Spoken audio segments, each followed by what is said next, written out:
Hello.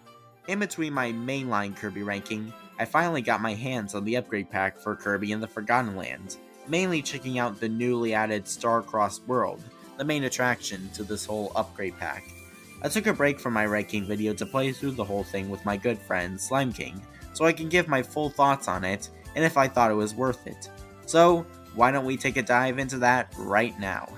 Before the Switch 2 launched, we were given our first look at these Switch 2 upgrade games, where a few Switch 1 games would receive updated visuals, higher frame rates, and newly added content. The 5 games that would receive these are The Legend of Zelda Breath of the Wild and Tears of the Kingdom, Super Mario Party Jamboree, Metroid Prime 4, and the game I owned, Kirby in the Forgotten Land. These games were being sold with the game, or you could buy the upgrade pack separately if you already owned them. I feel like the general consensus people have with these Switch 2 upgrade packs are mixed. Some people like them, while others don't like the new additions that are added, saying things like the 2 Zelda games only having some few things like a map. And people hate Jamboree TV as far as I've heard. And Metroid Prime 4, well, that one's not out yet, so we don't know that one for sure. But from what I've heard, it's just gonna have enhanced graphics and resolution, plus some added mouse controls. But the one I was interested in trying the most was the Star-Crossed World edition to Kirby in the Forgotten Land. Not just because of my obsession with Kirby, and not just because this was the only game that I had that was getting a Switch 2 upgrade, but because I thought that this one looked interesting. I mean, it was giving us an entirely new world. How can I not be hyped about that?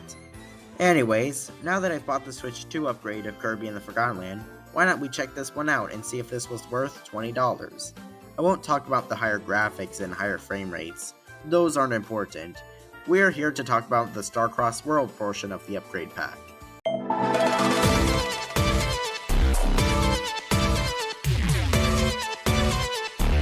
Starting the game out, we have Kirby and Eflin going for a ride on a warp star, but then a heart meteor comes crashing down to the Forgotten Land, spreading these giant spiky crystal shards across the land, and creating this volcano island out in the ocean.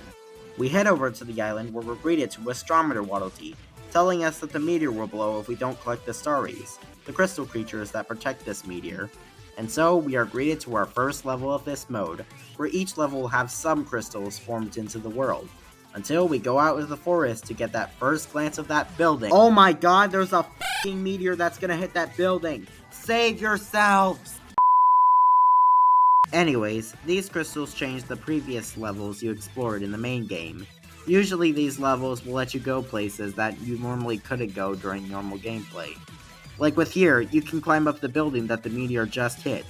And climbing up this building, you'll be greeted to a new mouthful mode item? Yep, within the upgrade pack, there are 3 new mouthful modes for you to turn into. A gear, a sign, and a spring. I don't know why, but he looks so goofy. I think this is my favorite mouthful mode in terms of sheer goofiness. I think my favorite mouthful mode in Star-Crossed World is the gear. I like jumping from wall to wall with it. Going back to the topic of levels, we have some unique changes to these levels. The first level in the second world will push the water back like you're fucking Moses or something, and create a path for you. Or on the first level of the third world where you can go on the roller coaster rail and go racing down on them. Whenever I get done with a level, I'm always interested to see what new wacky changes these levels will do. But I wish we could have gotten a little more of that because, yeah, each world only has 2 for each world, so that adds a total up to 14 new levels, plus the final boss. I don't know, I wish we could have gotten a little more here, plus the lack of new bosses is kind of a shame. It wasn't until I got to the Ultimate Cup ZX that I remembered, oh yeah, there's only mid-bosses and the final boss. Then the rest of it is just the same bosses from the Ultimate Cup Z. I don't know, I would have liked if we got some crystallized version of bosses like Wispy or DDD or something like that.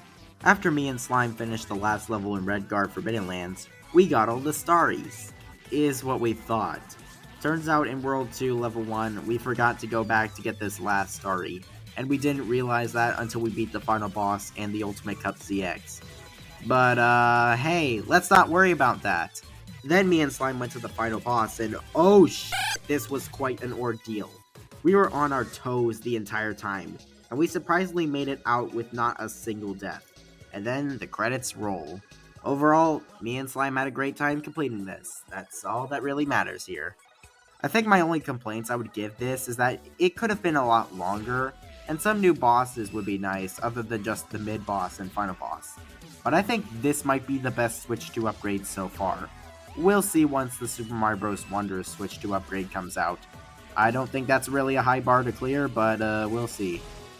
So, overall, not too much that is added, but hey, if you're wanting more levels to Kirby in the Forgotten Land, I recommend giving this a try.